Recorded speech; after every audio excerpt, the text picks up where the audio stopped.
Hey guys, welcome back to the channel. Hope you all are doing well. So today I'm going to tell you how to use Scrcpy without USB debugging. First, open the start menu and then type cmd and right click on command prompt and select run as administrator. A prompt will appear, click then yes. Now open notepad, copy and paste the following command from notepad in cmd. First you have copy and then paste on cmd and then hit enter. You will hear the sound of usb being plugged in or unplugged. This is normal.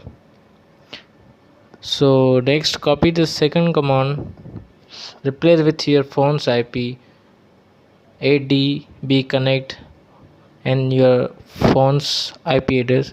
To find your phone's ip address, just google how to find my phone's ip address or check in your phone's wi-fi settings.